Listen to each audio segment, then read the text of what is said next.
Mr. Godin, would you like to come forward and Should I make a motion first? maybe we will,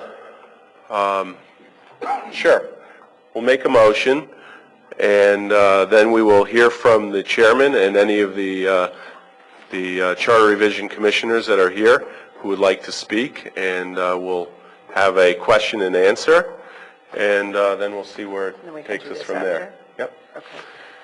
I'd like to make a motion to approve the report presented by the Charter Revision Commission to the Town Clerk on August 21st, 2012. We have a second. Second. Seconded by Mrs. Spetchik. Okay, Mr. Godin, Yeah, thank you for coming tonight. thanks for having us. It's been an interesting 4 weeks for us. I think probably the best thing for you tonight is for me to kind of go through the logic of what we did. George is with me here is kind of my lifeline in case I stumble upon myself. But I want to say this.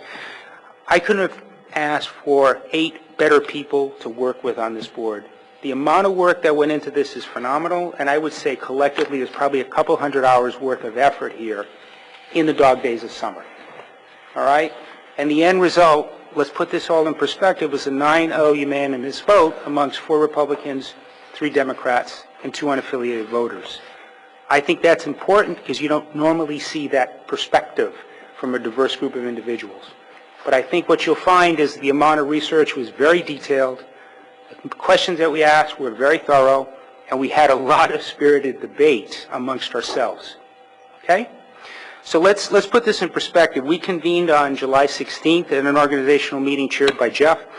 Our context was we started with what happened in 2010 and the commission that I was fortunate enough to serve in at that time. All we did was organize, selected chairman and vice chair, but the marching orders after that meeting was everyone was to read the report from the 2010 session. Not to get biased, not to insinuate that you should go one way or the other, but just have the perspective of the research that was done at 10, and let's validate if that research was relevant in 2012. So we were fortunate to have a starting point. So we reconvened on the 25th of July, and that was the crux of what I would call primary research, where we actually interviewed members of you, members of the Legislative Council, we interviewed Pat, members of the Board of Ed. We actually had a past First Selectman speak as well during voter comments. And what we tried to gauge is what did you want us to try to solve? We have a charge that actually gives us flexibility, but we wanted to hear from you. Was it voter intent? Was it to, have fewer budgets? What is it? What's the problem that you want us to address? There was at the end of that meeting kind of a, what did you learn? Every individual had input throughout this entire process. No one was quiet. You may have said some folks quieter than others, but everyone had input. What you didn't see behind the scenes is everyone did research. After that meeting, we decided to split off into groups. You're fortunate you have 8 people working with you, all of which are trained in research in one way, shape, or form, either as an attorney, an educator, or a college professor. That makes life a little easier. So the 2 paths that we took was to look at it from a split budget perspective, or bifurcation, which I hate the word, but we use it anyways, and advisory questions. What would work, what wouldn't work, but let's look at the perspective of what other towns that do that, what has been their experience. All right? So we had about half the group look at advisory questions, half the group look at split budgets. And under advisory questions, one small working group looked explicitly as to why Newtown had them and then subsequently got rid of them in the early to mid-90s, which is kind of an interesting history in and of itself. All right? Here's what we found on the split, let's leave split budgets as the second piece. Advisory questions were interesting. Everyone wants them, but most of the people we talked to said they weren't that relevant, or they don't tell you a lot of information. And this was from individuals that we talked to in the following towns: Wyndham, Willimantic, so it's a dual town, so to speak, dual structure, Naugatuck, Lebanon. What's interesting is few towns have just advisory questions. All right? What we also did, which we thought was kind of interesting, is see what the end result is of towns that had advisory questions. And we did some work through, actually, I'll give Michelle Enricu the credit for this. She did a ton of work with the CCM to find out for towns who had advisory questions, right, what was the outcome of those advisory questions. So we actually looked at, I think it was 9 towns. I'll give you an example of towns that we looked at: Wyndham, New Milford, Oxford, Sterling, North Stonington, Simsbury, Killingly, Hampden, Old Saybrook. What we found, actually, I'm sorry, I made a mistake. New Milford, North Stonington, Lebanon, Killingly, Newtown, Old Saybrook, those were the towns we looked at. In the cases of 85 separate votes, where we asked the question of what's too high, what's too low, only one time out of those 85 was a budget too low, and that was on the Board of Ed side at Newtown in the 1980s. So if we go back to the old question of no, what does no mean, right? My view as in part of the commission is I always said no means you disagree with what's put before you. It doesn't mean it's too low, it doesn't mean it's too high. All right? No means no in the English language. What this is saying is typically what's happened in the past in these towns with 85 separate votes in which we looked at, only once was the budget too low. And it was on the Board of Ed side in our town, which is kind of an interesting piece of information because it is our town. All right? So let's look at the split budget side. What we tried to do is I'm in commercial real estate, so we kind of look at this as, I look at looking at comparables. So what towns have split budgets that are similar to Newtown? It doesn't mean we're not comparing Newtown, but we're trying to find towns with similar characteristics to Newtown. So one of the aspects that we looked at was similar towns that have split budgets that are DRGB, just like we are. So a socioeconomic status similar to our town. 2 towns fit that mold, Simsbury and Madison. Simsbury has about 24,000 people. Madison's about 18,000, 19,000. A little smaller than ours, but fairly good comparable type town. The other towns we looked at, because they are close and they have good information, is New Milford, which is a DRG-D. So socioeconomic status a little less than Newtown, not as fortunate, but they're in our area and they're a pretty good, town to look at. The other town that we looked at, I got to follow my notes, is Watertown. That was an interesting case. If you remember, some of you were on the charter, some of you were on the Legislative Council when we brought forth our report in 2010. Watertown was a town that had ridiculous troubles passing their Board of Ed budget to the point where the state almost intervened to take over the Board of Ed because it just wasn't devoting enough resources to that part of the budget. So one of the tasks that we had, because one of the fears I had as a commission member at that time is I don't want what happened in Watertown to happen in Newtown. I think it's crazy. So we had one commissioner actually talk to Watertown, and in 11 and 12 the budgets passed first try. The difference in Watertown was the way they approached the budget. And this was a common theme that we talked to with every one of the towns that had a split budget and was successful with it, is it was less about the ballot itself and how it structured the vote, but what was more important is the lead up to the ballot itself. So in our case, what is Pat? How does Pat interact with the Board of Ed? How does the Board of Ed interact with Pat? And how do collectively the resources of the town are put together in a package that the electorate understands, the voter and the taxpayer understands. All right? The tough part in our town, and I actually, because I struggled with this question for 3 weeks, I probably drove my wife insane. The tough part for our town is that the majority of our tax base is on the residential property owner. If you look at the towns where we looked at split budgets, so Watertown, Simsbury, Newtown, Madison, New Milford, only Madison had a higher tax base from the residential taxpayer, 88%. We're at 81.3, New Milford's at 72, Simsbury's at 76, Watertown's at 73. I'm not talking about personal DMV, I'm talking about residential only. I figure we might as well keep it at that. So our taxpayers kind of struggle. So that's why you have sometimes multiple referendums. But the fact of the matter was, in the case of Madison, they don't even remember the last time they failed a budget. And they have a split budget.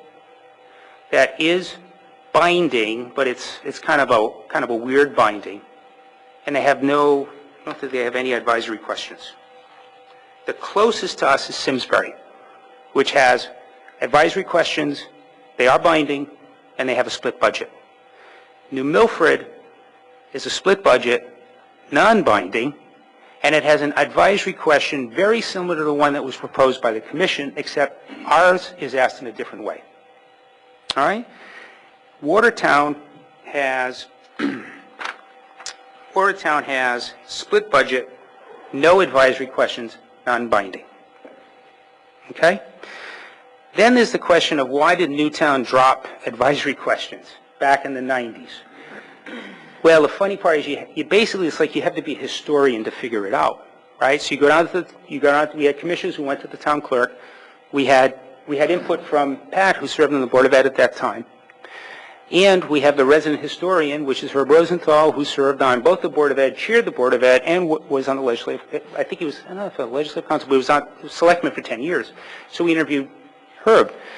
And based on the research, we found that the issue was a question of legality when you have advisory questions with a unified budget.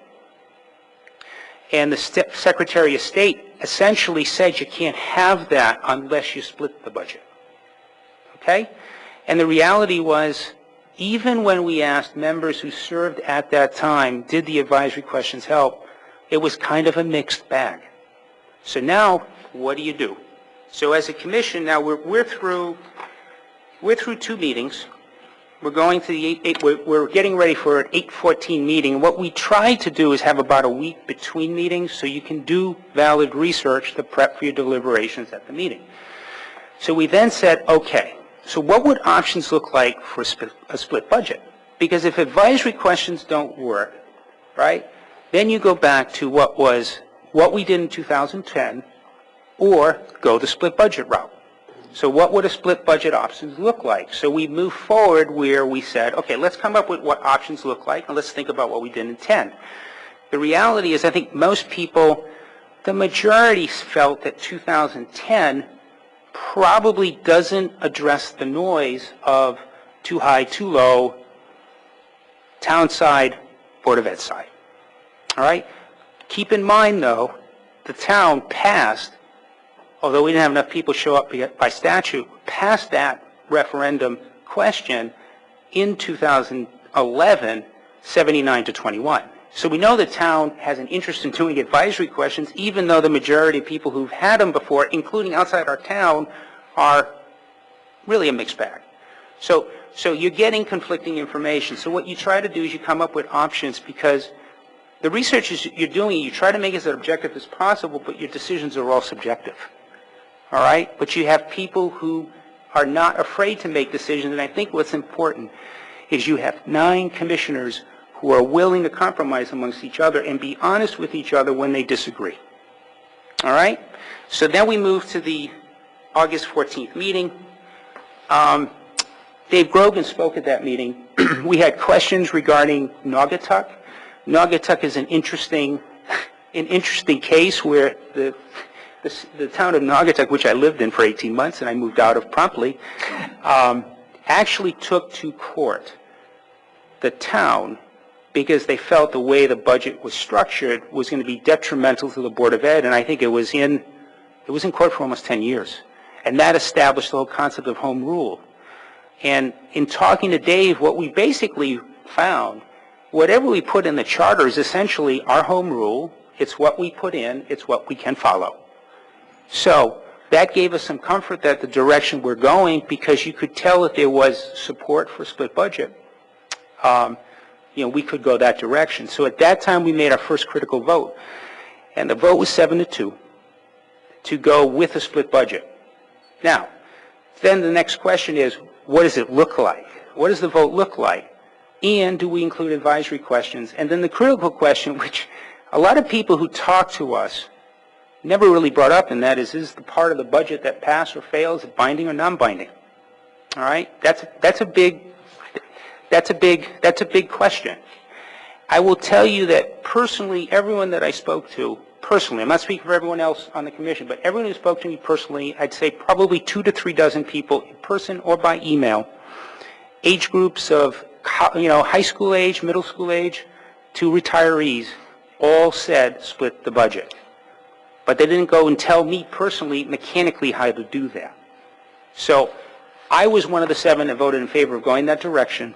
At that point, we drafted 2 options, one of which is pretty close to what you have presented here, and one which was an option that was split budget, but had no too low, no too high. So it was essentially what we did in 2010 for a unitary budget, split 2 ways by the Board of Selectmen and the Board of Education. Then we had our debate. And honestly, we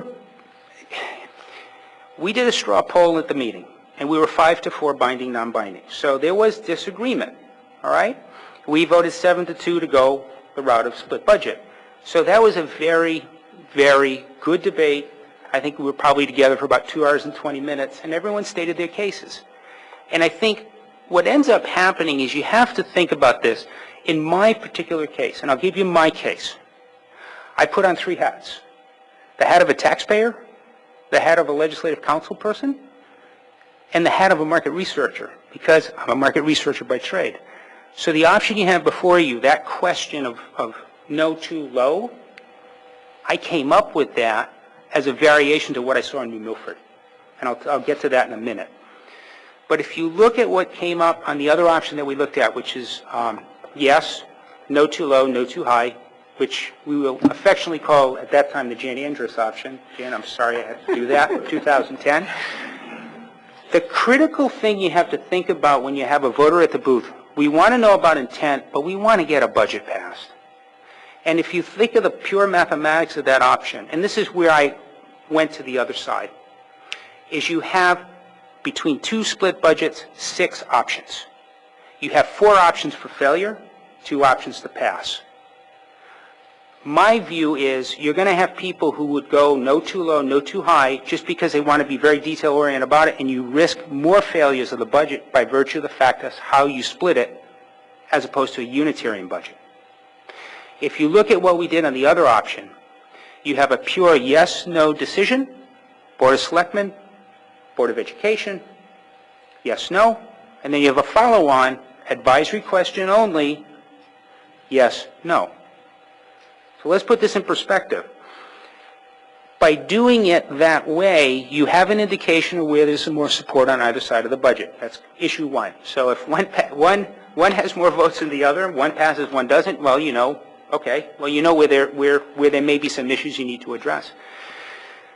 The question of what's no too low addresses the issue of no being yes, and that's very specific here. It gives the opportunity for a voter who feels strongly about one side of the budget or the other to say, I think you got it wrong. I'm going to vote no, and I'm going to tell you why. Now, let's go back to why you don't have no too high. My argument to that was you've already got a precedent through many years of voting, and I showed you some research here. 1 out of 85 events was no too low, where we already are conditioned that no means the budget's too high. Okay? Also, if it also could mean that they're okay with it, and the voter has the option of voting for it or not. So as a legislative council member, if you have a budget that doesn't pass, say you have 2,000 votes, you say you have 5,000 votes, the budget fails, say the Board of Selectmen side or Board of Ed side, 3,000 to 2,000, and then you have 2,500 votes that says the budget was too low, you may have gone too far. And that's how you'd have to interpret that. It's exactly what New Milford does, but it does it in a way where the question is less of a lead-in question, the way New Milford has it written, and it's fairly straightforward for the voter to read. Because what you don't want to do is confuse a voter who goes and votes when they go in the ballot box. That's the thought process. I mean, I've worked polls for about 10 years in 2 states. You'd be surprised at some of the questions that are asked when people are looking at ballots. They get confused if it's too complicated. And that's young, old, that's new voters, younger voters, older voters. Okay?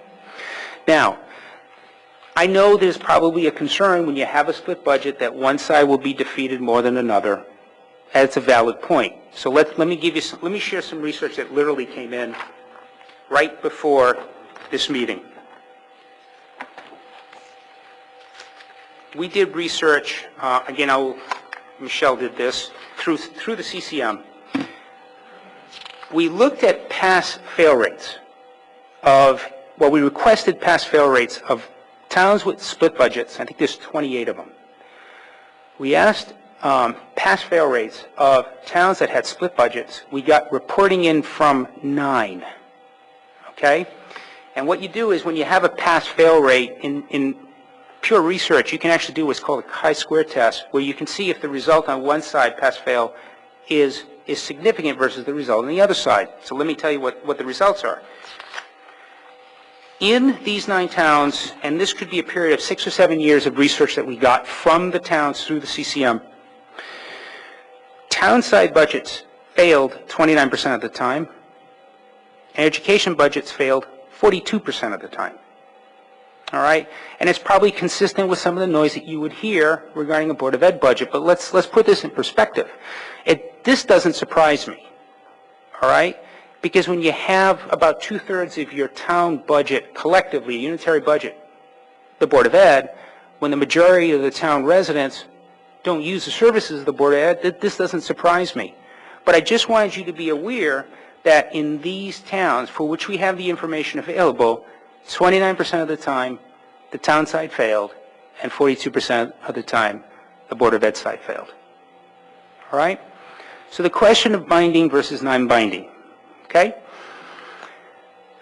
I think, I'm not going to speak for every commissioner, because I struggle with this, too. I could go on both sides, and I'll tell you why. The positive of a non-binding vote is that you run less the risk of collaboration being lost between town and Board of Ed, because both sides have to pass in order for the budget to get through. That's a positive. The negative is, if one side passes and the other doesn't, why would you want to reopen one where you've known it's passed and then just focus your efforts on the one that needs more work? That's when I, as a taxpayer, said to myself, okay, if one passed and I'm comfortable with it, I want that to be done. And if I were a legislative council person putting on the other hat, I don't want to have to deal with something that I know has passed. So let me focus on what I need to work on. And that way the noise goes down.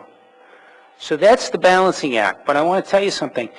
Before we went to the last meeting, the vote between the option of no too low, no too high, and yes, versus the one that we put forth today was 6-3. Okay? So we had a debate on this. So we went into the final meeting without our final language, 6-3 in favor of what you see today. So let's fast forward the final meeting, right? So we went, I know we put forth, since we are on a tight time frame, we put forth the information to Jeff, we got comments from Dave, we finalized the language, and honestly, there was something that we could address that was pretty straightforward, and that was the town meeting. It's the last thing we didn't really talk about up to this point. And we had a couple of commissioners who were very strong on the fact that we don't use it. The Board of Selectmen can use the state statute and bypass it anyways. And honestly, Dave was comfortable with that and said, you know, there's really no issue with doing it. So we added that language in the final version. And I think at the end of the day, you had 9 diverse individuals who care a lot about this town, who unanimously put forth what you have before you. And did I forget anything, George? No, I think the only other point to make in terms of... Turn the microphone, George. Sorry. The only other point in terms of binding, non-binding, was that for that portion of the budget that was not approved, it's very clear then to the taxpayers and to others who have to move the process forward beyond that, that sufficient revenues have to be generated in order to satisfy that portion of that disapproved budget at that particular time. So it erases from people's mind the sense that there's some alchemy out there that's going to otherwise make it happen, and allows them to focus then on the real sense of what's going to be necessary in order to satisfy that TULO. Thank you. Slodra? The security guard passed me this note that there's a vehicle, a black vehicle parked out on this end of the building that has its lights on. It's KT7795. So if that's, yes, Mr. Thiessen, your battery's going to run down. So take care of it. Thank you. I don't know how long you were waiting to say that. I hope his battery's still okay. Sorry if I just went out. Sorry. You were mesmerized, Pat? One thing I wanted to add, because I know John's not here, but I want to bring something up, because I had a personal curiosity. So I went to the Office of Policy and Management report put out by the state, the most recent one, which I think is the end of 2011. Let's put this in perspective. Going from a unitary budget to a split budget is a big decision, right? And we basically are potentially making it harder for the Board of Ed and Board of Selectmen to state their case on the resources they're committing on behalf of the town. But here's what I want. Here I have some comfort. Simsbury and Madison are both AAA rated from a bond perspective. And I think a lot of that has to do with they pass the darn things sooner rather than later. And bond rating agencies care about the revenue stream of an individual town. Newtown's AA1, I think that's right. That's what the budget has. New Milford's AA1, and Watertown's AA2. And Watertown had all sorts of issues with the Board of Ed. So even there, I think it was more of an issue of allocating resources. As a town, just so everyone knows, I also, being a little bit of a mini geek, looked at where we stood as far as allocating resources to the Board of Ed on a per pupil basis. Just because it is a large percentage of the town, we're right in the middle of all these 5 towns. So on a per pupil basis, I think this is as of 2010. I'm not quite sure. It's $12,087 per pupil. The highest is Simsbury at $12,862. The lowest, surprise, surprise, is Watertown at $11,199. Okay? So we're kind of in the ballpark. It's not like we're spending too much, too little. We're in the ballpark. The difference is we have the largest school system of those 5 towns, about 5,700 kids as of, I think it was 10 or 11 when I looked at the statistics. That's all I have. Would any other commissioners like to add anything? Mr. Hall's nodding his head. I will speak into the mic.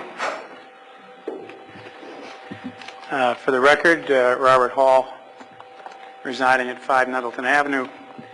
And the first thing, which John really could not mention, given his personality, is what a good job he did as chairman. He kept the commission moving forward. He kept the debate civil. And this is a large, our success is due in a substantial measure to John's leadership. So I want to get that out right off the bat. I will speak to very quickly, 4 items. John covered them, but I wanted to emphasize them. What we found in towns that were successful in passing budgets without lots and lots of referenda was that the communication between the parties was strong and early. I had the pleasure of talking to Simsbury, and they have a meeting between the Board of Finance, they have a Board of Finance system, the Board of Finance, the Board of Education, and the Board of Selectmen in the fall, before any budgets, before there's any numbers down on any piece of paper, where none of the boards have actually taken a position so that they aren't having to defend anything. They can just sit down and talk about it. And that seemed to be a very successful way to do things you really can't write that in the budget, but it's just something that we should be thinking about in Newtown. The second point was that Simsbury and other towns bring the major questions that are likely to come up with appropriations, capital appropriations and things of that sort, and try to get them on the same referendum as the budget. So you're not going out to multiple referenda for capital projects. The language we have now in the charter for having multiple referenda is you get 2 referenda and then you're supposed to go to a town meeting system. And what we've had happening, and we had 5 referenda this year, the charter says there should only be 2, is, as I think John pointed out, by a matter of opinion from Dave, you can use the statute to take a question of referendum, even though the charter says that it's supposed to go to a town meeting. So we've been doing that. This proposal that we've put on the table here will eliminate the need to do that, because right now we have unlimited referenda as suggested in our proposal. If you had this year 5 referenda, it's already, we just have 5 referenda. Hopefully it'll never happen again. But the one thing we did not have time to do was to consider and evaluate any mechanism for limiting the number of referenda. And we deliberately did not address that. And the last thing I'd like to point out is that the concern, the assumption, I think, is that if we bifurcate the budget and with a binding result for one that passes, is that somehow the Board of Education will be hurt. New Milford, I spoke to the chairman of the Board of Education both in New Milford and Simsbury. Those were my 2 towns. And both of those chairmen of the Board of Education talked my ear off in favor of having a bifurcated budget with a binding vote. I was absolutely surprised that they were so adamant in favor of it. And I think the feeling that they had was that having the bifurcated budget clarified the issues. They did not feel that it would engender any more concern about being negative toward the Board of Education than you have anyway. So I hope that none of you will feel that you need to change our proposal to help the Board of Ed budget get passed, because I don't think that that's going to be a concern. And lastly, because of your timing and our timing, as you know, if you don't make any changes in our report, you can go straight to a final report which can then get put on the ballot for the November election. So I would urge you, unless you have something really serious in this draft, to adopt it as it is and not send it back to the Charter Revision Commission. Thank you. Anybody else? Does anybody have a question or a comment they would like to make with regard to these changes? Procedurally, let me just give you a quick overview of what we're going to do. According to the statutes, what we have to do tonight is to approve the report that was submitted by the Commission. And then if we like what's in the Commission, we may adopt the amendments as proposed. If we don't like them, as Mr. Hall suggested, we can send them back to the Charter Revision Commission for with comments or proposed changes, and they will reconsider them. They would have to reconsider them very quickly and get back to us. I think that is an option, really, if we don't accept what we have here. It probably puts an end to the charter revision process for this go-around.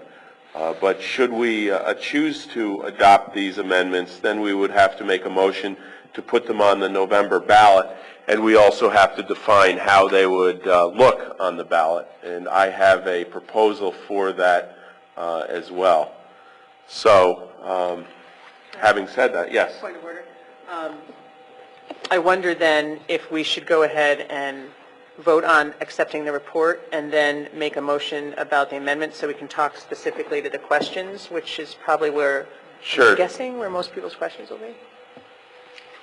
Does anyone have any questions with regard to the report before we go forward? Mr. Ferguson and then Mr. Marola, and then Mr. Wiedemann. I have a question, just a point of clarification from Mr. Hall, who had conversation with the two chairs of the boards of education. I believe he said Simsbury and New Milford. Is that correct? That is correct. And in my understanding in New Milford that they have a bifurcated budget but is not binding? That is correct. But the Board of Education chair there would prefer that that budget were binding? Yes. Okay, that's what I wanted to understand. Thank you.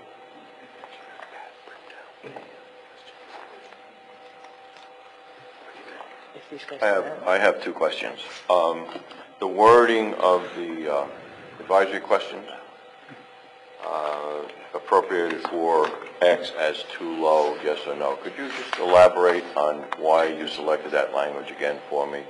Because I could see how this could potentially be confusing in the ballot box, because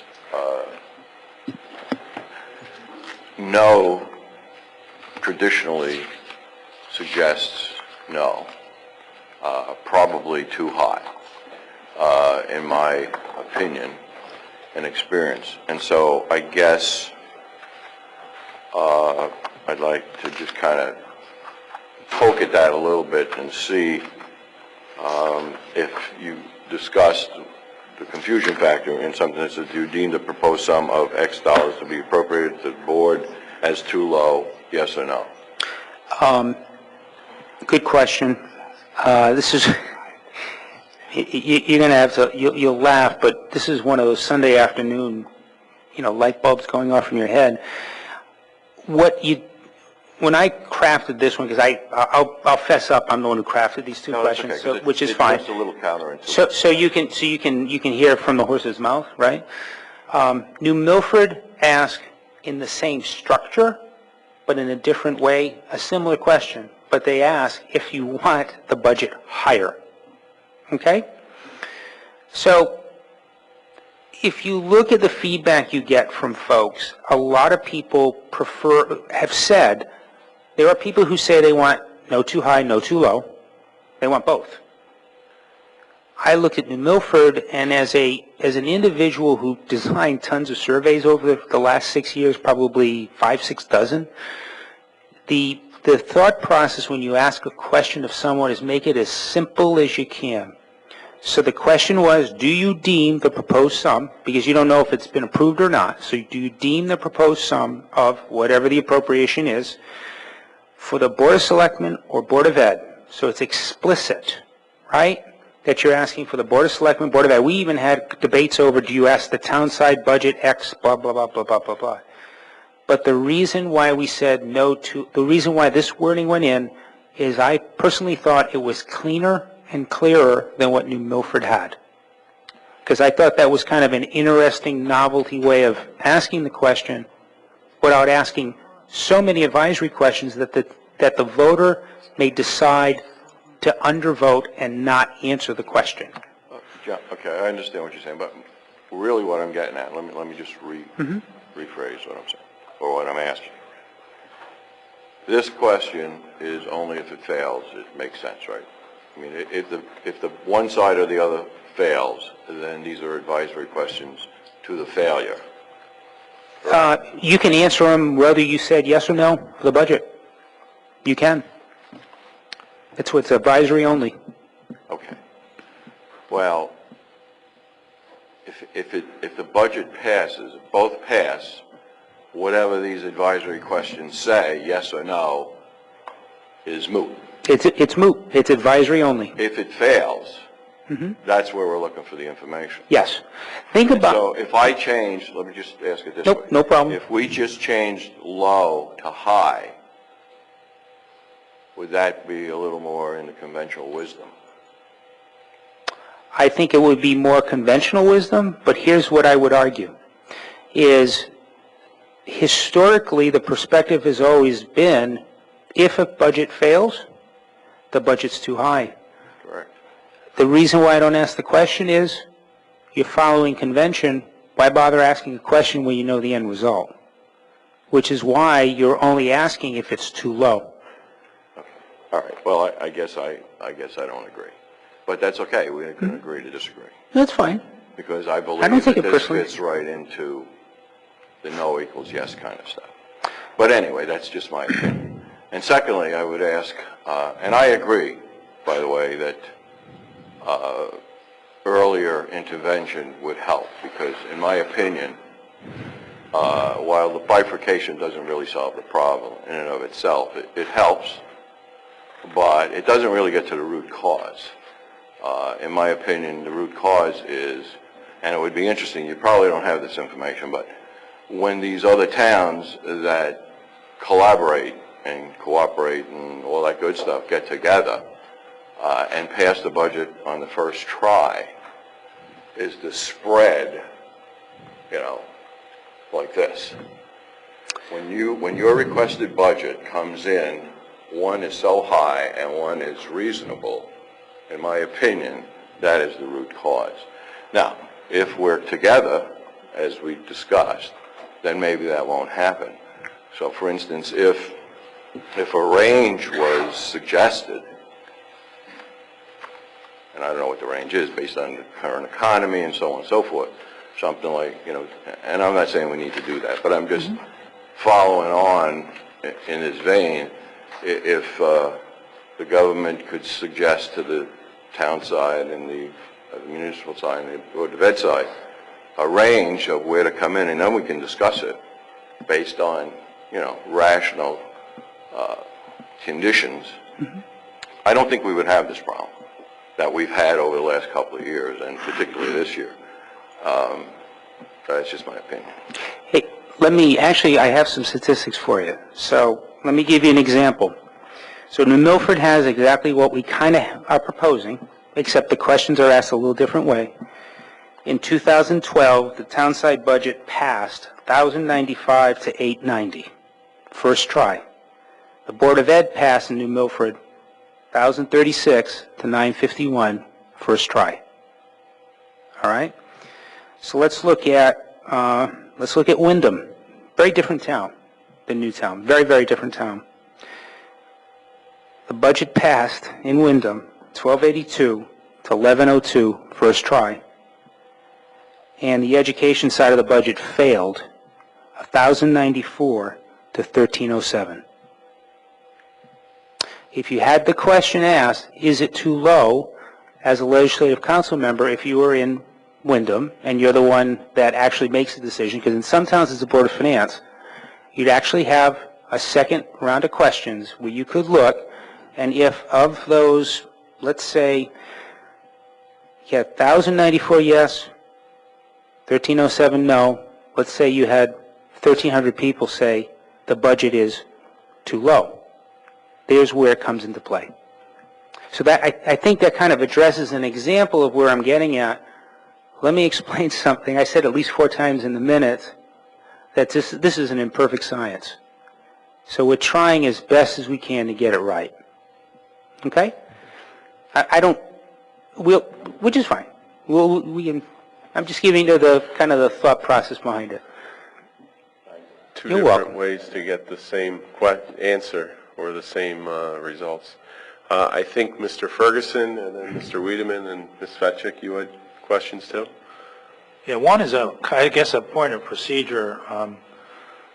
Am I to understand that if we wanted to tweak this language at all, it would have to go back to the Charter Commission, and that would pretty much kill our efforts to do Well, we this? have a lot of them here. If they want to work tomorrow night and you want to give up your Friday, we could probably squeeze it in. When do but we have to get this? When do we have to get this?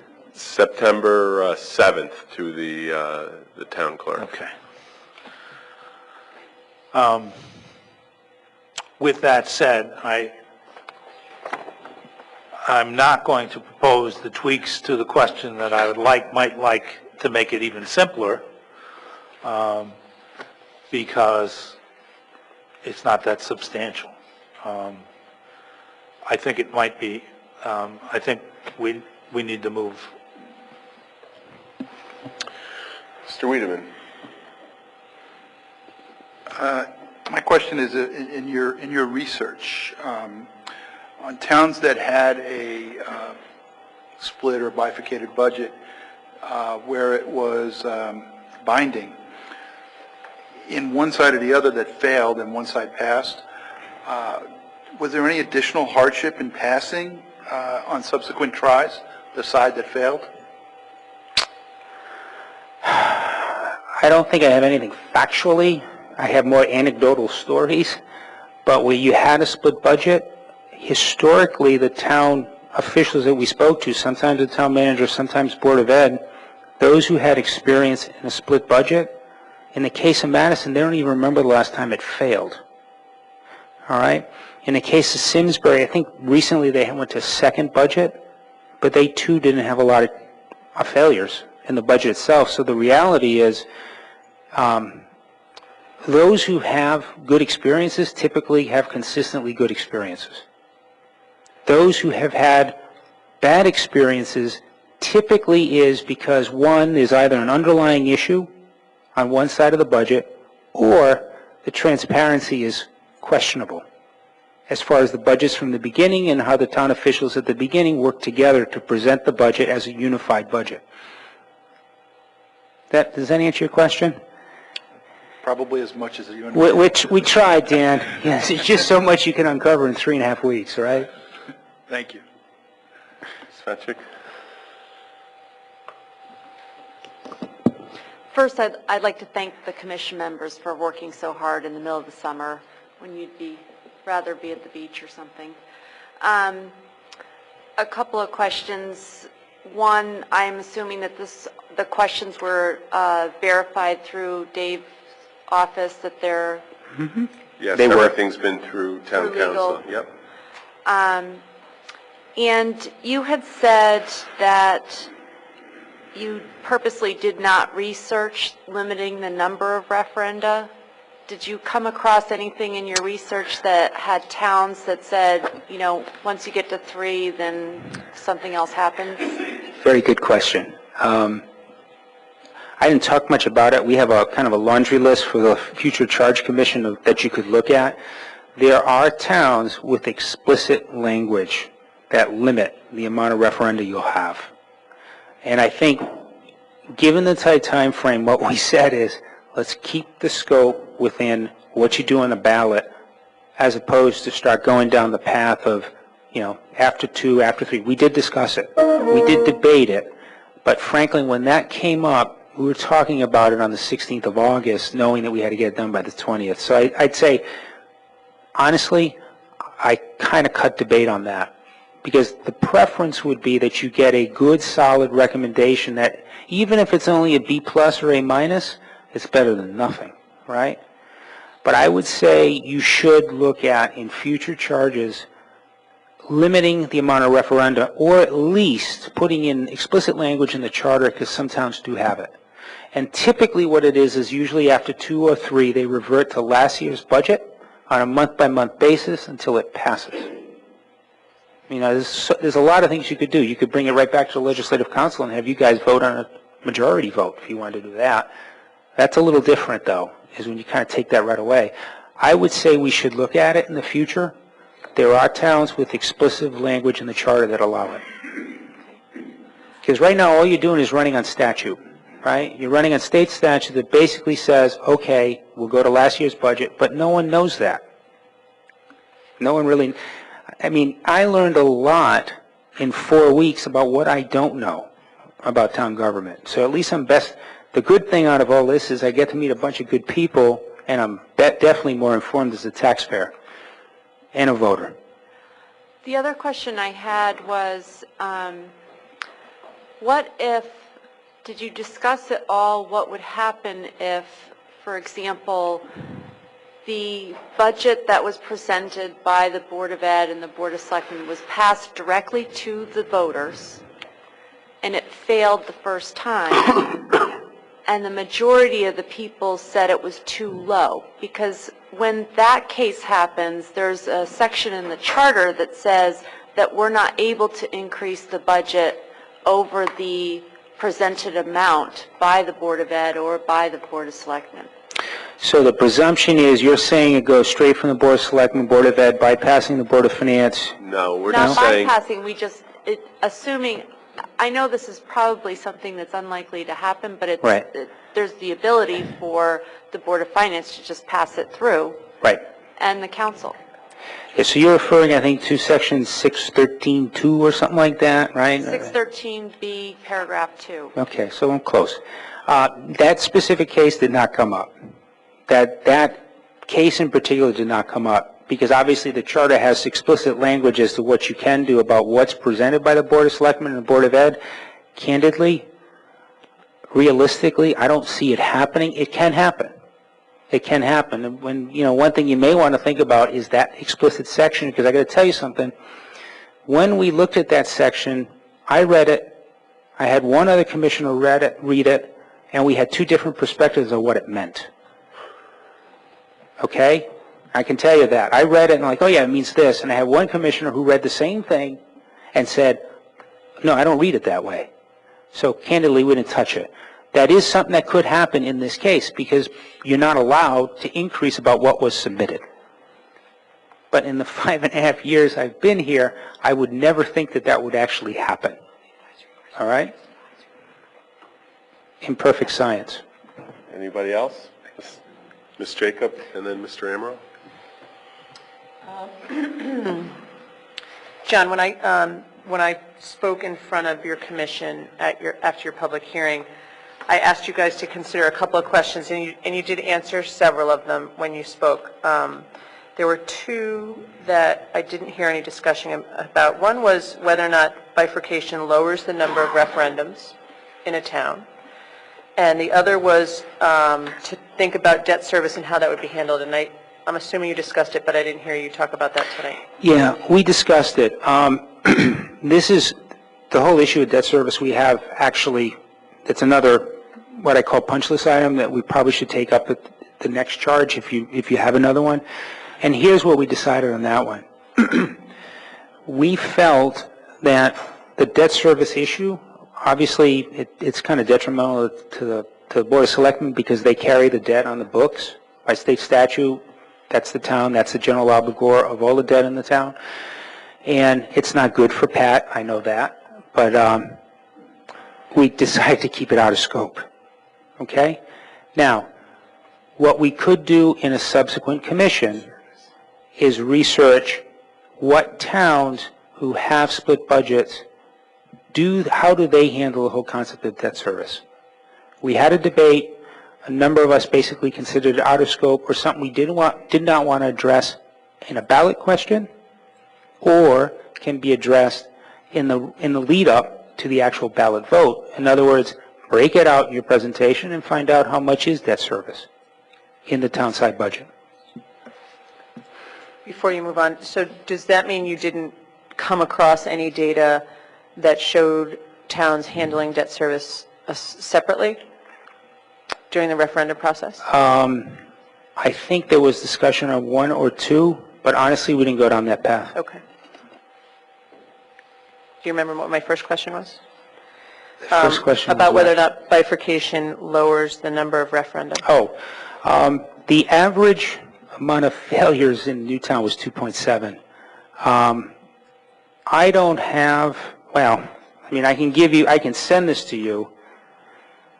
I mean, I'm just looking at those that have split budget. I can tell you that New Milford, which has a split budget, has basically passed their budget at least by 2 tries since 2004 on the town side, and on the education side has passed their budget at least on 2 tries since 2004. Now, remember, they're non-binding, so both sides have to pass. All right? So is that a change from what happened before it was bifurcated? I guess I don't know. do they consider that successful?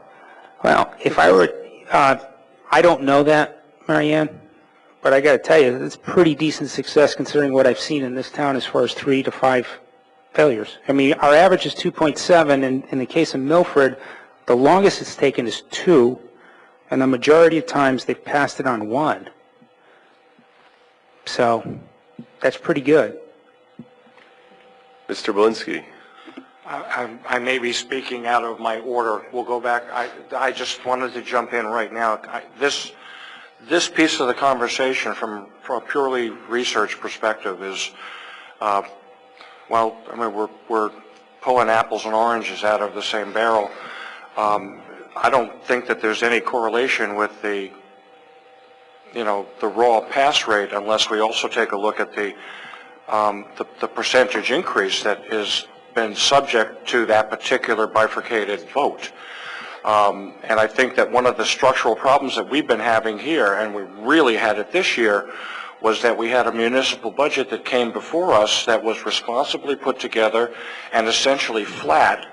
And we started off with a 6-point-something% increase on the educational side, which, well, it started the old bouncing ball, and you had a bunch of people that, immediately dug their heels in and said that, this is just untenable and it's not something that's appropriate to this economy. So I guess for that correlation to be made, I would have to lay out New Milford's bifurcated passages by the percentage increase that's being passed on the municipal side and on the educational side. And then, frankly, I'd be very, very willing to accept a research assumption on our failure as it correlates to at least one of the components of our budget being economically out of line. So, I mean, without taking a look at that other piece of data, the corollaries is you can't draw a conclusion from it. And again, back to the whole structural thing, or maybe it's a cultural thing. We in this town are suffering from a little bit of a disconnect, where we start off with these huge increases on one side of the budget and not on the other. And it's a collaborative issue. And it's one where earlier there was some conversation about, the cooperation that our select person has, to the budgeting process, and then the cooperation that our superintendent of schools has to the process. And I don't recall exactly the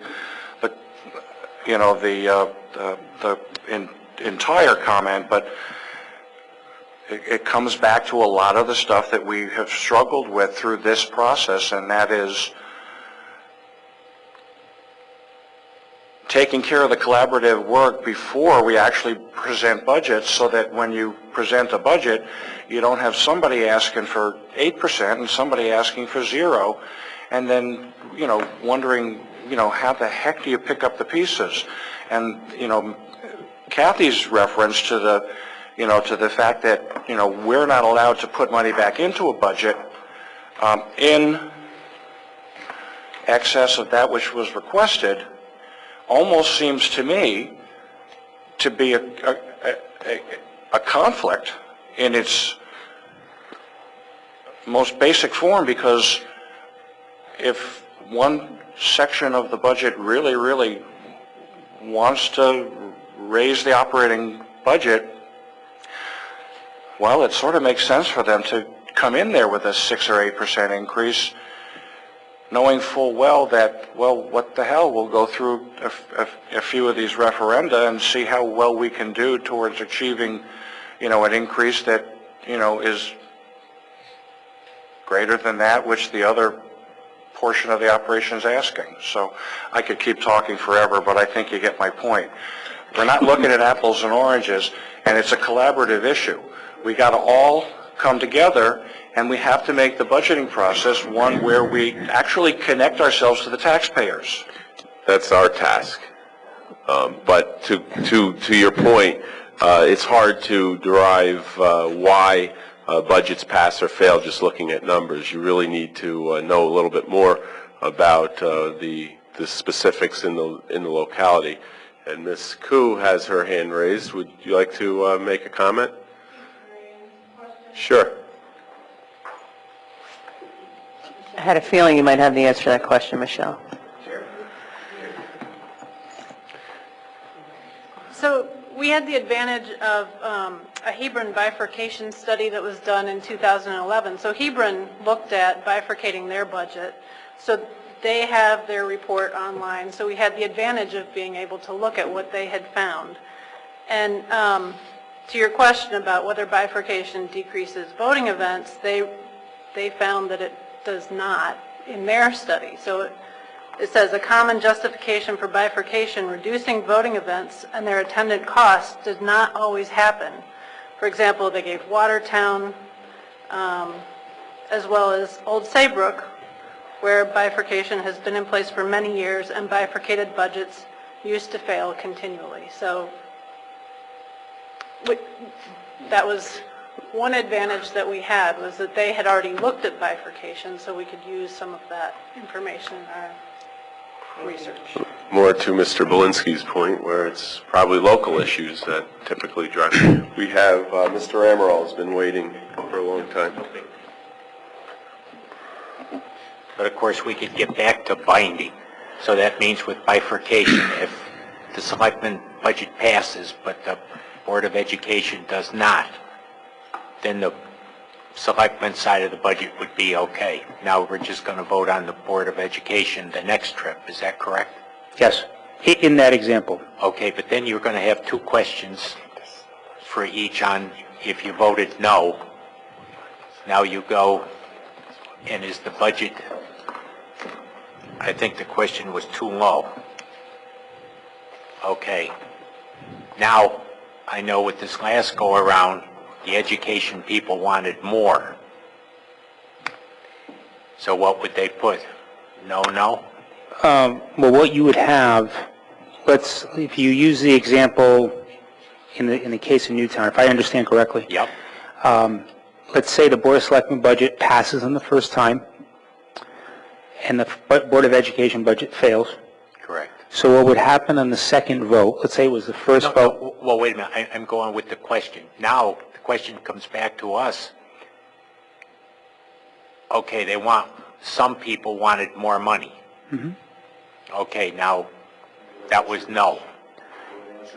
They would answer yes. And what you would have to do is you'd have an insight. That's all you would have. And you'd have to imply what it meant. But let's say it failed. Let's say the Board of Ed budget failed, and I'll give you an example of, say, 2,500 to 2,000 votes. And you had 2,500 voters saying it's too low.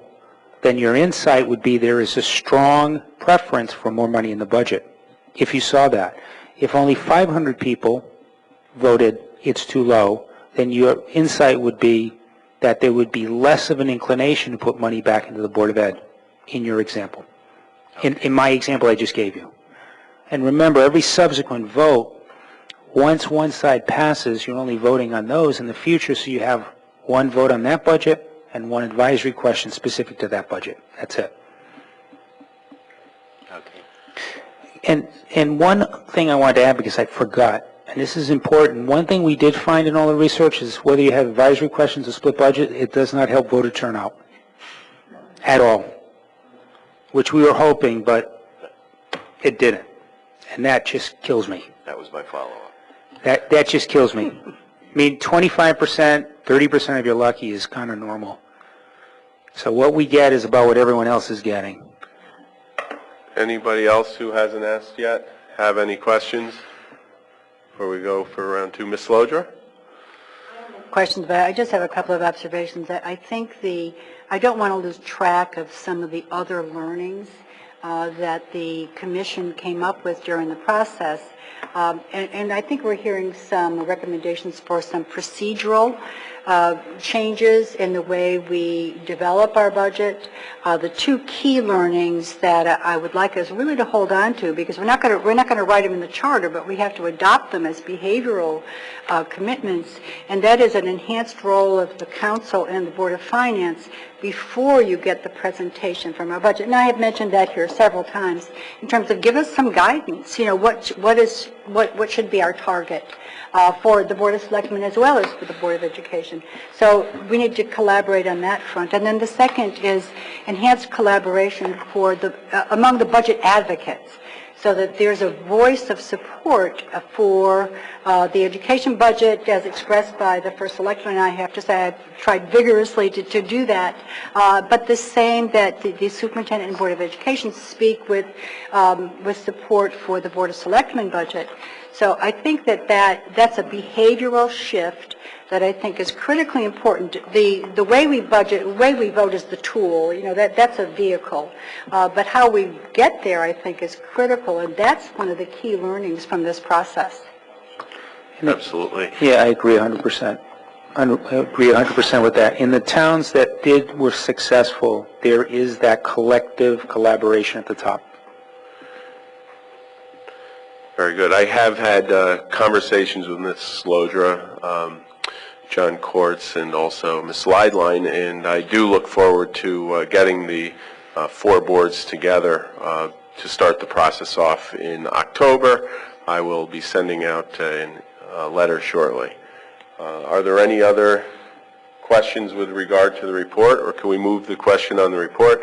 Mr. Thiessen, I see your hand is up, but this really isn't public participation at this moment. We'll have public participation later. Yes, Ms. Jacob, go right ahead. I have a question for Attorney Grogan's, and then I also have a question for the Commission. So, Dave, correct me if I'm wrong, but I believe the last Commission's conclusion was the vote could not be binding last time, and you talked about home rule. So, is the current recommendation that if we change the home rule by bifurcating, that's what allows the advisory questions to be binding? Okay, what am I missing? The advisory questions are advisory questions. They're not binding. No, I'm sorry. So the last commission, it was talking about advisory questions being binding as opposed to sections. Reasoning behind allowing advisory questions was not because the initial vote is bifurcated, or not bifurcated. The reasoning is it has to do with home rule and the requirement that's expressed in the non-adopted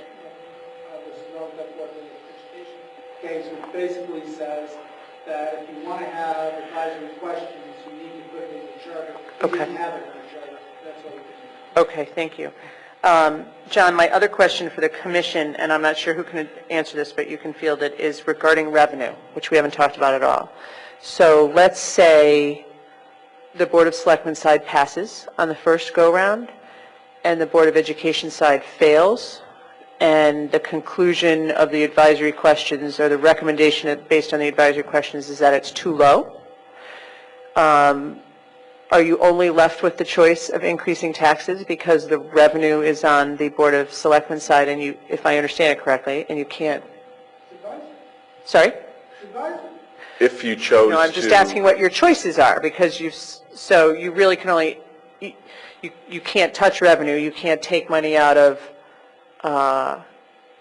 the fund balance because that's all considered part of the Selectmen's budget. So your only choice at that point is to raise taxes. Did you guys talk through that? If you chose to increase the Board of Ed budget, then yes, if the Board of Selectmen budget is there, that would be off limits. You're not John. Sorry. But I think that's more of a procedural thing. Well, I'm curious what they talked about, and if that was part, if they thought about that, was really. We did talk about that. We did talk about that. So yeah, the downside to this is if the Board of Selectmen passes, and you have a strong inclination from the electorate, the voter, that they want that the Board of Ed budget, in this case, if the Board of Selectmen passes, the Board of Ed budget is too low, yeah, the implication is those individuals who vote in favor are asking for essentially a tax increase. Okay. So I guess that was more of a rhetorical question because I wanted that out there. Because That's I okay. think there's some misunderstanding about how that works. So I was fairly certain that was the answer. I Right. just want to make sure that everybody understands that. Thank you. So Is that clear? can I just speak to my conclusion on it? I mean, I think when we talked about this in 2010, I was one of the council members who did not support this because I did not like how the questions were formulated. I didn't like the whole thing. And, you know, a variety of things have caused me to change my mind. I think the process we've been through in the last year or two has caused me to change my mind. I also think that some of the research that you guys have done about the history has been more compelling and the way the questions are answered. So I know we still have to talk about the specifics of it, but, you know, I'm inclined to support a recommendation that puts both a bifurcated budget and advisory questions forward. And frankly, I think it will really mean that both the education and the town side they're going to be forced to do the kinds of collaboration and the kinds of work that you've talked about seeing in those successful towns up front, as well as the supporters of those. You know, we've talked before publicly about how education supporters are the people who pass budgets, and that will be even more true in a case like this. And those people will need to unite and make sure they're all on the same page up front, or it'll be a problem. Yeah, if you look at the town of Madison, they share everything between both sides of the boards. Finance, IT, whole thing. They don't have any trouble passing. So, I mean, that was one of the most compelling arguments I have for me to flip to the split side. And I'm sure, Pat, that's your objective, is to get to some type of model like that. They can pull it off, and they have a higher tax base from residential than we do. So, Don't you have a member of your commission who actually was a superintendent in a town that did that, in Plainville? I'm wondering if you can, I seem to recall you telling us a little bit about your experience then. Do you mind coming up and sharing that with the rest of the council? Jim? I think you're referring to the comment I made when you were talking to me that these things, collaboration between the municipal body and the Board of Education will only work where there is trust.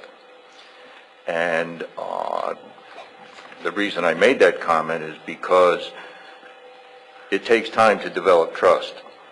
And I'm hopeful that the work that Pat's doing with the Board of Education will lead to the level of trust that it takes in order to have a scenario somewhat the same as there is in Madison, because it's quite enviable when you have the first selectman from the town, the chairperson of the board, the superintendent of schools, all of whom are in agreement that sharing the director of finance is a good thing.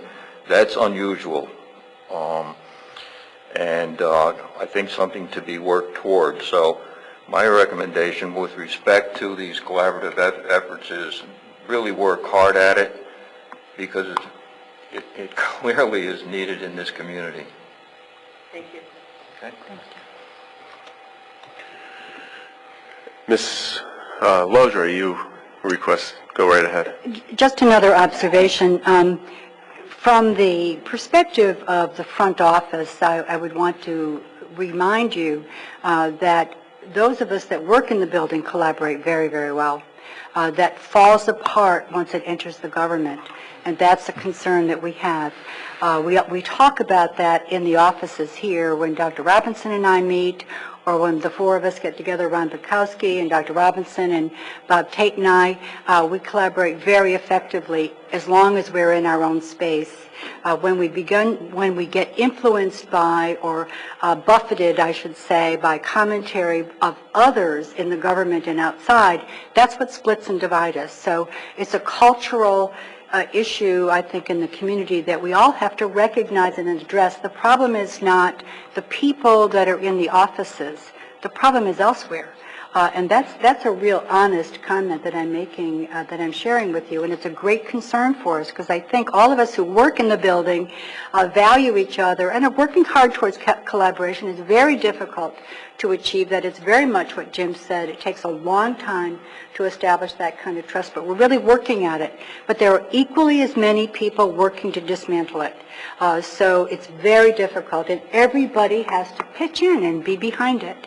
And that's really not just this body. It's every person who has chosen to put a stake in the ground and say, I'm for this but against that.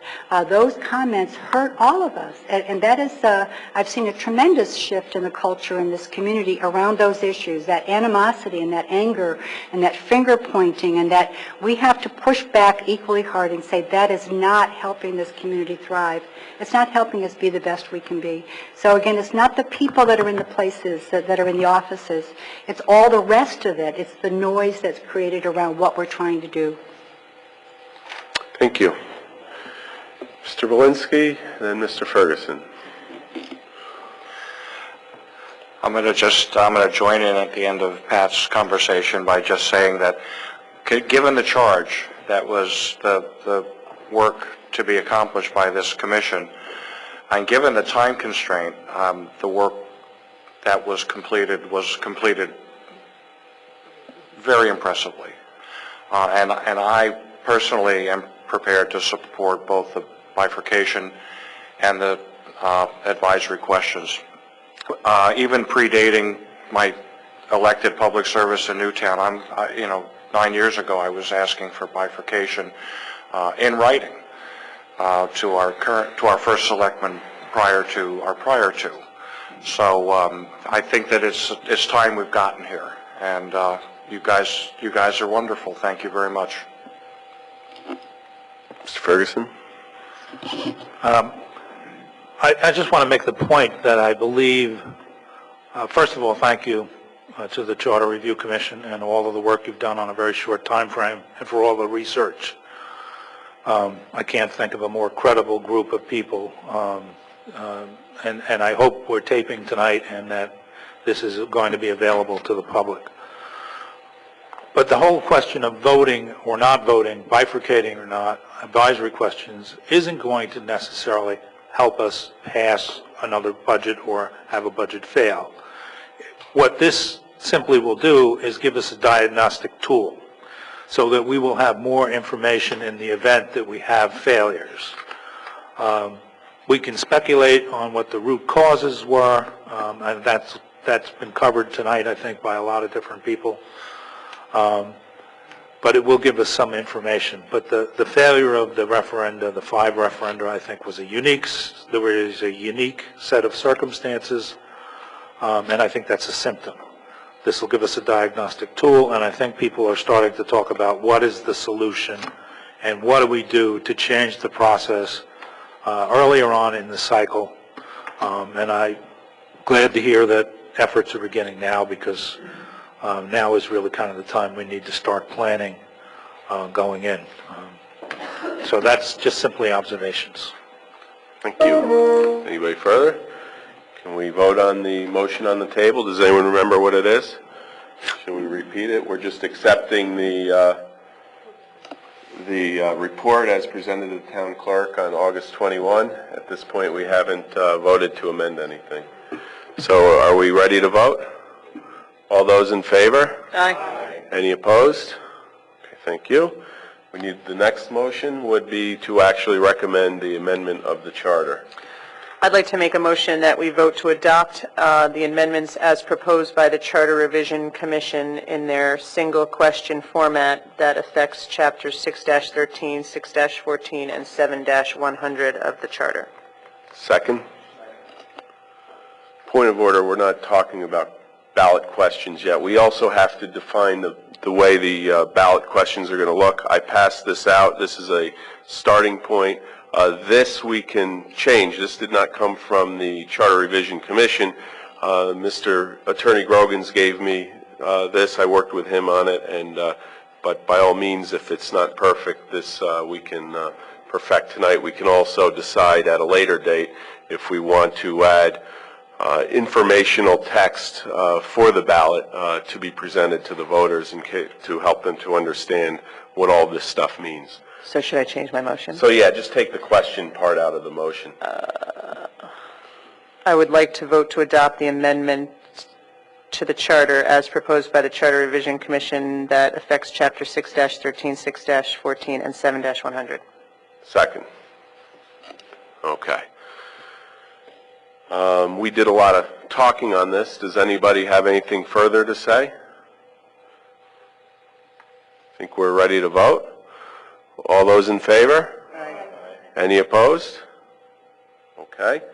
And now we need to define when we want it to appear on the ballot. Yes.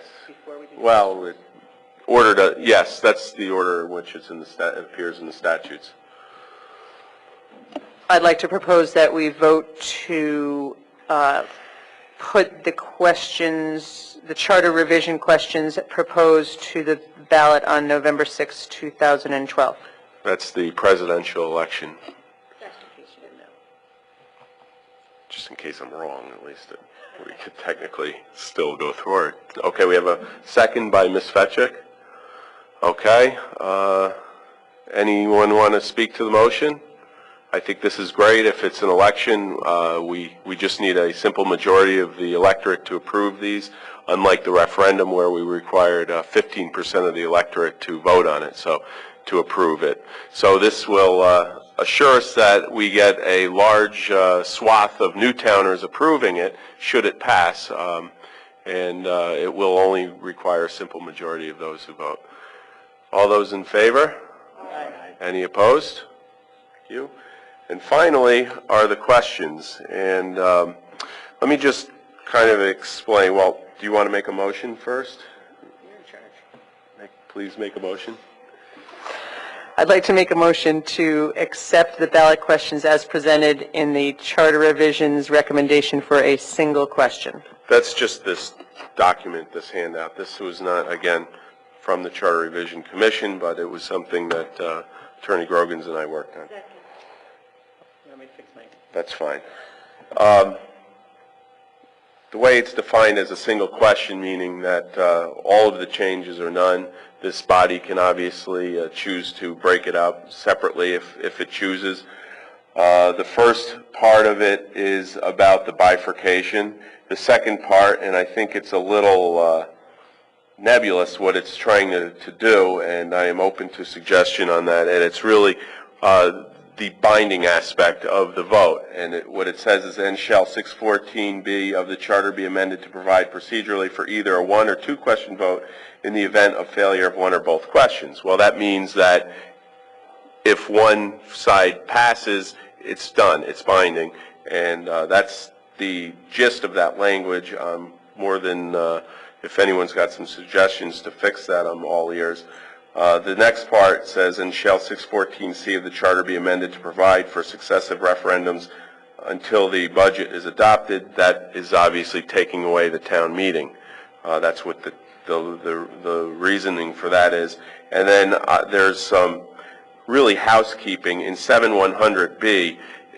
Currently it references the incorrect section of the statute. If we take away the town meeting, it shouldn't reference this part of the budget, this part of the charter at all. So the piece of the sentence that references this section is stricken. And so that's all that part is doing. And then finally, the third section is adding the advisory questions. Having said that, does anyone have any comments or suggestions to wordsmith these? Ms. Lodra. As I whispered to you when I returned the copies, I find that whole middle section very confusing. I think particularly around the issue of whether or not the vote on either section of the budget is binding, I would not have interpreted that from any of that language. So really, that's a very discreet but important step in this process. So I think the question that people will be responding to has to be very clear, So, and that to me is not, none of that middle section is clear at all. I mean, I know what you're doing and I couldn't figure it out. So I think truly, really that needs to be worked on. The first part about the bifurcation, I think that's clear. And then the part about the advisory questions, I think is very clear. It's that whole middle section that is really very, very poorly designed if you really want people to understand what they're voting on.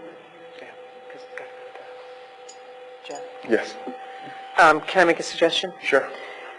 I agree with Pat, and I think probably maybe we could take a 5-minute break and you could brainstorm with Attorney Grogan's, because what I think should happen is that the language, it should say something like, strike the language that says A, B, C, and insert the language that says X, Y, Z. So it's, you're shaking your head a no, but something that makes it more clear, whatever.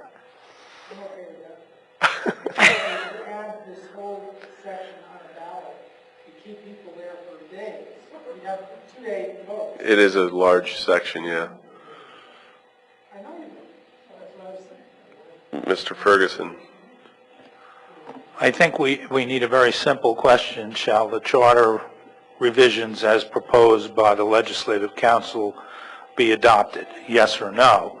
And then I think there needs to be descriptive language that talks about what exactly we're doing. We're bifurcating the budget, meaning we're going to have a vote on one side and the other side. Those are going to now be binding. If one passes, you know, go through the elements of it so people really can understand it in plain English. And that becomes kind of a descriptive. I also think we're going to have to market this in advance so that people aren't faced with this for the first time when they get into the voting booth. Because when in doubt, it's easy to get a no. Mm-hmm. Ms. Soja. Well, I think one of the decisions you have to make before you craft the question is whether or not you want one question, that all those pieces are connected, bifurcation, binding, action, and advisory questions, that's an up or down, that can't be split. So you know, I don't know that you've decided that. Well, that's the way I proposed it, but... But you need to discuss that, because that's a big issue. Bifurcation and advisory questions are not necessarily of a piece. So if that's your intention, I think you have to be explicit as a council that that is your intention, that it's one package. That's the motion on the table. Right. And does everybody understand that that's of a piece, that people won't have a chance when they're voting to say, yes, we want bifurcation, but no, we don't want advisory questions. Right, that's the intent or of yes, the we single want question. bifurcation, but we don't want them to be binding. I think those are really big questions. Your point is well taken. Do we want to take a break and try to work at this individually and then recess for, say, 5-10 minutes? Before we do that, do we have to have this done tonight? What's that? Does this have to be done? Is this Yes. as Yes, I time-sensitive believe as- it does. Unless you want to hold another meeting. Okay. Yes.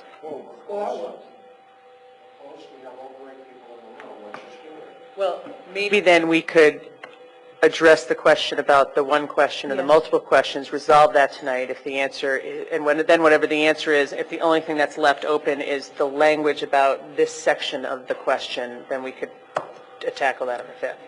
Does anybody feel strongly about breaking these changes up into one or more questions for the voter? I know it'll come as a surprise that I have a ahead. strong opinion about that. Go ahead. I feel strongly that it should be one question because I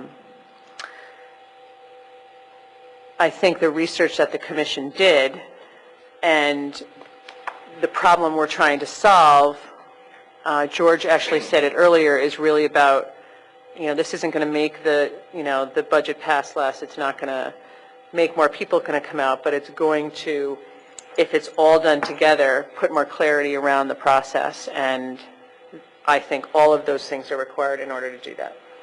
So I would rather not come back with half of what we thought we wanted to have. Mr. Ferguson?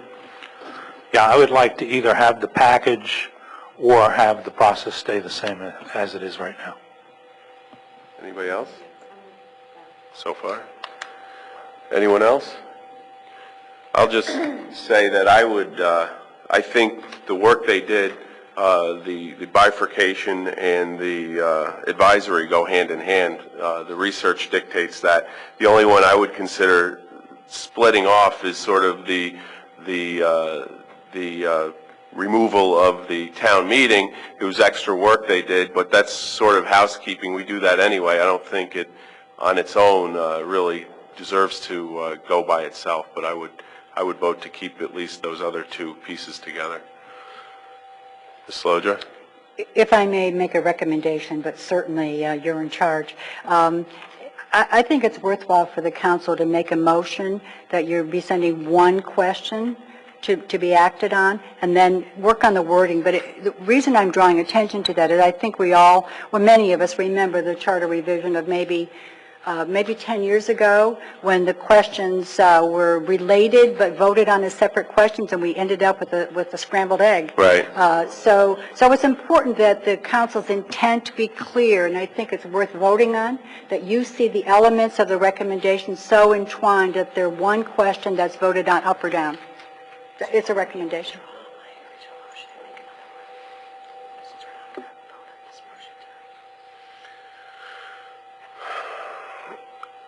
Ms. Parliament, should we withdraw the original motion and make another one?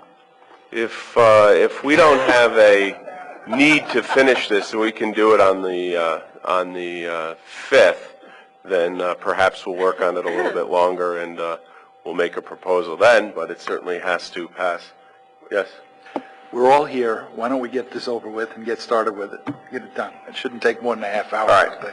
I don't think 15 people need to discuss the particular language of the middle. I would disagree. I mean, I just assume they come back to us with something more acceptable between Jeff and the attorney. I mean, we're going to be here on the 5th anyway. I think if you vote to have one question and then direct the right people to write that question, I think you're done. Right. Right. Is that Until the accurate? 5th. Attorney Grogans, can we vote to farm that job out to myself? I think we have to then vote on. Then you have to vote on it on the 5th. Okay. We could, for example, we could make a motion after we withdraw the one on the table. We could make a motion that says we vote to amend the charter to bifurcate. We've done that already. We can vote to amend the charter to make whatever side passes binding, and we can amend the charter to add the questions as proposed here and do it all in one question, so that we very specifically have said what we want to have accomplished without that specific language. Just looking at the statute, I think perhaps you can do it the way you just suggested, which is that as long as you determine that it's going to be one question submitted to the electorate, all this hangs together or not, then it says the proposed charter amendments, or home rule ordinance amendments shall be prepared for the ballot by the appointing authority, that's you, and maybe submitted and shall be prepared by the appointing authority.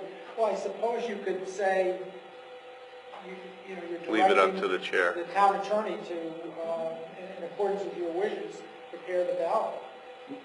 I can We could do that in a separate motion and then come back. If you want to vote on it, you can. Yep. I mean, I thought the most appropriate way would be for you all just to agree on the language, but if there's some question, and I'm not married to this language certainly.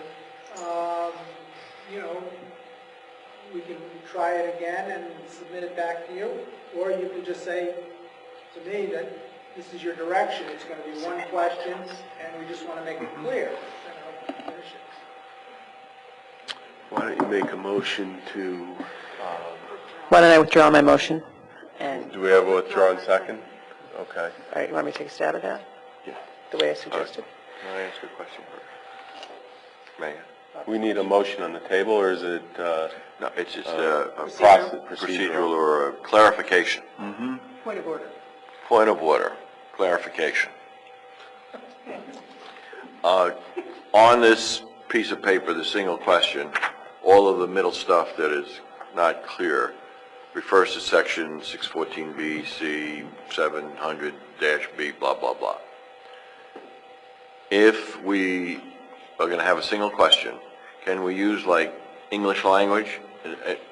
Sort of say something like the appropriate sections need to be amended to have a bifurcate the budget, have a binding, it would be binding, eliminate the town, reference the town meeting, and have advisory questions. I mean, those would be English, you know, somebody going into a booth might understand those as opposed to the language that's here. I don't know if that can be The done. only way that that's done is that there's a section in the statute that provides for an explanatory, what they call an explanatory text, to be distributed to the electorate on a neutral basis. Okay. And you can do it that way. That's normally the way it's done. I mean, I'm not saying you have to put the exact language in here. You could do it that way. I just think that's more cumbersome. But you can boil this down somewhat, but you've got to at least indicate that you're amending certain sections. I think you have to say Oh, that. no, I agree. Yeah, okay, all right. And then, but the exact language, I mean, I'm certainly open to revising this so that it's more understandable and clear to the electorate.